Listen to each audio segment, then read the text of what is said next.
Problème de famille. Je ne veux plus parler à ma mère.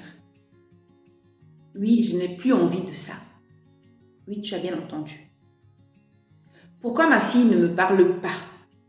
Pourquoi ma fille ne me parle plus? Pourquoi ma fille s'éloigne de moi? C'est le sujet d'aujourd'hui. Bonjour, bonsoir à toutes et à tous et bienvenue sur ma chaîne. Je m'appelle Lily. Donc aujourd'hui, nous allons aborder un sujet, c'est le sujet mère-fille. Donc c'est un sujet qui est extrêmement complexe. Là, je regarde mes notes quand vous me voyez tourner la tête. Alors, donc, le lien mère-fille. Il y a beaucoup d'amour, mais il y a beaucoup d'émotions aussi, très complexes aussi, là-dedans. Et aujourd'hui, j'ai voulu me pencher sur les ressentis en tant que fille. Et donc, vis-à-vis de sa mère. Peut-être que les hommes se reconnaîtront aussi là-dedans, mais dire pourquoi, donner 5 hypothèses pouvant expliquer pourquoi une fille n'a plus tout à coup envie de parler à sa mère. Ce qui n'est jamais une décision facile. Donc, mes sources d'information, c'est ma famille déjà, parce que je viens d'une grande famille, donc il y a beaucoup de choses à dire. Les témoignages que j'entends aussi à la radio, à la télé, et aussi ce que j'observe autour de moi, dans les autres familles. Donc, je me consacre aujourd'hui surtout à la femme, la fille d'eux, parce que souvent aussi, ce sont les femmes qui témoignent aussi de leurs ressentis. Donc, avant de vous donner les 5 hypothèses qui font que les 5 hypothèses pouvant expliquer pourquoi votre fille ne vous parle plus, pourquoi votre sœur ne parle plus à votre mère, avant de citer ces 5 hypothèses, j'aimerais vous dire que le but dans tout ça, c'est d'essayer de sauver ce lien qui est quand même très important. Et aussi, si vous avez encore des enfants très jeunes, parce que je vois que ceux qui me suivent ont entre 25 ans et 44 ans à peu près, c'est celles qui me suivent. Donc, pour ceux-là, vos enfants sont sûrement encore jeunes. Le but, en fait, c'est de repérer les points sur lesquels il faudrait vraiment faire attention, repérer les points qui pourraient causer en fait des ruptures plus tard. C'est vraiment attirer votre attention dessus. Entre guillemets, les principaux départs de feu, quoi, entre guillemets, quoi. Alors, je vais vous citer donc les 5 hypothèses. Je regarde toujours mes notes. Alors déjà, ce que j'entends souvent, que j'observais aussi, c'est que votre fille, en fait, veut fuir votre malaise. On a beaucoup de nos mères qui sont déprimées. Ça peut être pour plusieurs raisons. Souvent, c'est des traumatismes d'enfance. Des mères qui ont souffert de pas mal de choses à une époque où soigner les blessures psychiques, c'était pas forcément à la mode, c'était pas vraiment quelque chose qui se faisait. On passait pour une folle quand on allait voir quelqu'un pour se soigner mentalement. Donc beaucoup de nos mères ont grandi comme ça, traînant avec elles des blessures psychiques. Or, le problème de ces blessures-là, c'est pas comme des blessures physiques qui guérissent, on voit la cicatrice. Mais en fait, c'est que ce sont des blessures qui restent ouvertes. C'est-à-dire que quelqu'un qui a vécu un drame, vraiment un traumatisme aujourd'hui, dans 10 ans, pour elle, émotionnellement, ça peut être pareil. L'émotion peut être aussi vive. Donc, on a plusieurs de nos mères qui ont grandi comme ça. Et le problème dans tout ça, c'est que elles ne se rendent pas forcément compte que aller mal, en fait, ça complique le rapport aux autres. Pourquoi? Parce que quand on va mal, on va souvent avoir tendance à se concentrer surtout sur nous. Dans l'échange avec l'autre, on veut surtout que ça soit, on parle surtout de nous. On a beaucoup de mal avec tous ces traumatismes à se concentrer quand les autres nous parlent. On en arrive à avoir des mères qui sont aussi très angoissées, qui ont beaucoup de mal en fait à écouter en fait ce que leur fille a à leur dire, parce qu'elles sont tellement concentrées sur leurs problèmes.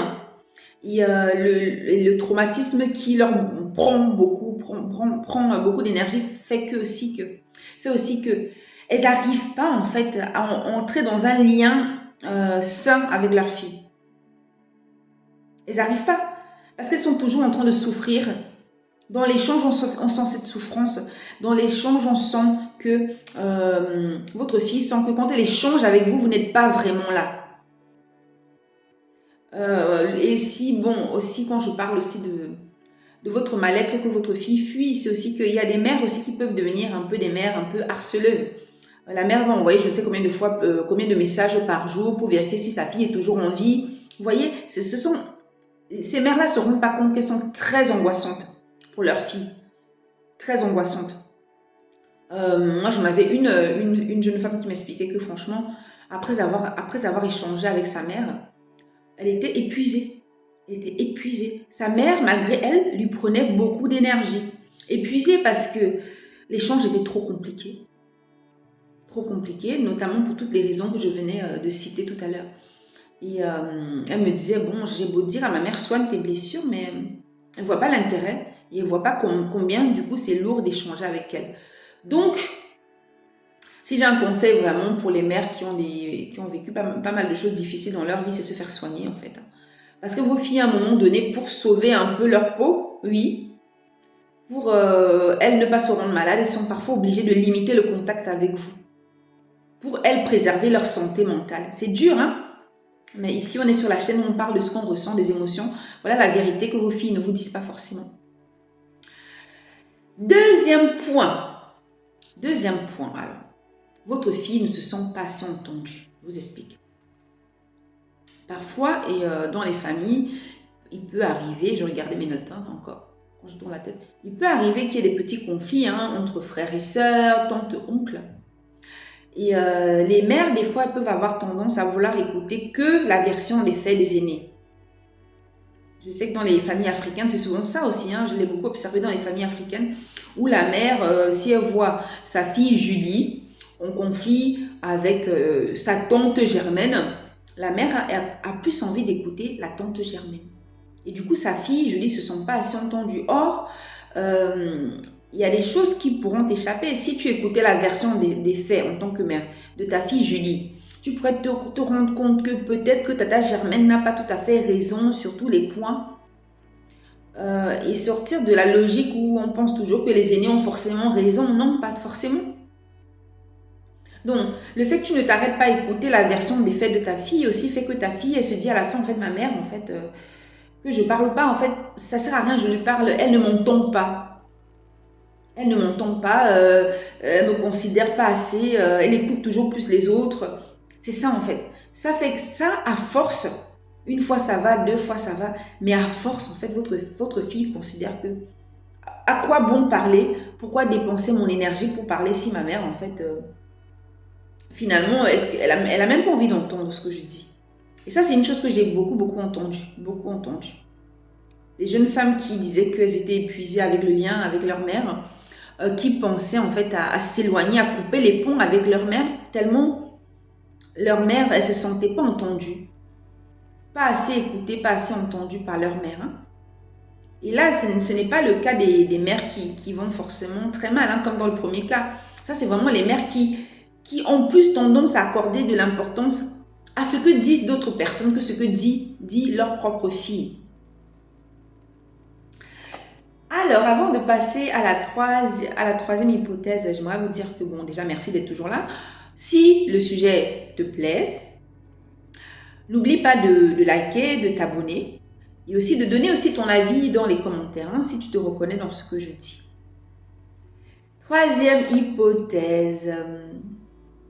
Alors, il y a aussi un problème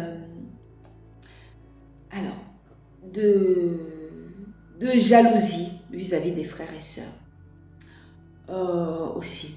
C'est-à-dire qu'il y a des parents qui vont parfois vouloir aider plus une sœur que l'autre.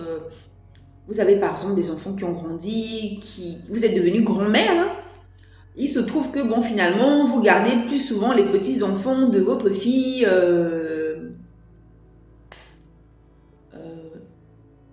Emilia. Et vous avez une autre fille, Julie. Julie, elle va vous garder ses enfants que de temps en temps. Or, Julie, elle aussi, elle a besoin que ses enfants passent du temps avec leur grand-mère. Julie aussi, elle a une vie professionnelle. Parfois, elle a besoin d'être soulagée.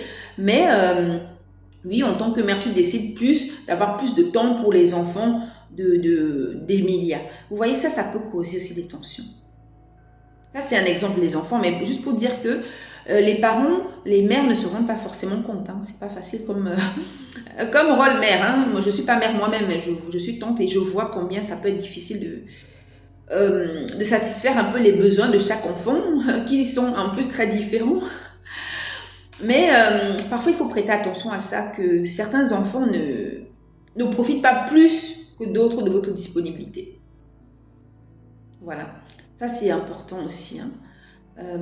Parce qu'il y a des enfants qui vont se plaindre doucement et d'autres qui vont plus lever le ton. C'est pas parce que votre enfant se plaint doucement que ce qu'elle est en train de vous dire, c'est pas une chose importante. Ensuite, quatrième point. Je regardais toujours mes notes quand je tourne la tête. Quatrième point. Votre fille, elle ne vous parle plus parce qu'elle venge son père. Oui, il y a des conflits comme ça entre parents, les parents, que ce soit les parents encore séparés ou déjà, enfin, que ce soit les parents déjà séparés ou toujours ensemble. Il peut y avoir des conflits entre les parents. La fille peut se retrouver au milieu et prendre parti. On a des cas comme ça, admettons, la mère a quitté le père pour un autre homme. La fille, elle peut le vivre comme une trahison et puis en vouloir à la mère.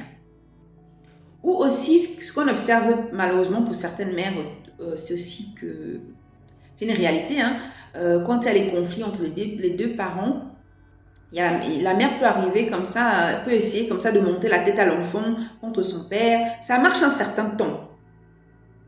Ça marche un certain temps. Mais quand les enfants grandissent, ils y voient plus clair. Ils vont déjà trouver que ce n'est pas normal de lui avoir monté la tête contre son père. Parce que vous vouliez, entre vous les adultes, vous aviez du mal entre vous les adultes à régler vos conflits sans intégrer les enfants. Les enfants peuvent se rendre compte de ça en grandissant. Ils se rendent compte en général de ça. Et ça, on entend beaucoup de témoignages dessus. Et une fois l'enfant se rend compte, adulte, qu'elle a été instrumentalisée pour des conflits d'adultes, là, il se peut que l'enfant en veuille vraiment à un des parents. Voilà. La mère, et du coup, ça peut être la mère. Voilà. À qui on en veut? Oui, maman, tu m'as trop monté la tête contre papa, tu m'as éloigné de mon père, etc., etc. Donc, soyez vigilants pour ça. Vraiment, soyez vigilants. Vos enfants grandissent. Ils y voient plus clair à un moment ou à un autre. Ensuite, cinquième point, qui est très important aussi, hein, parce que je n'ai pas classé les points dans l'ordre d'importance. Ce point, il est super important. C'est aussi la manipulation. Oui, la manipulation. Alors, autant, je vous ai cité dans la quatrième partie le fait que l'enfant venge son père, par exemple. Hein. Et là, là aussi, dans le cinquième point, il est question de manipulation, mais pas forcément dans le couple. L'enfant se rend compte que vous l'avez manipulé. Oui, vous l'avez manipulé. Et là, c'est vraiment en dehors du couple, pour plein de choses.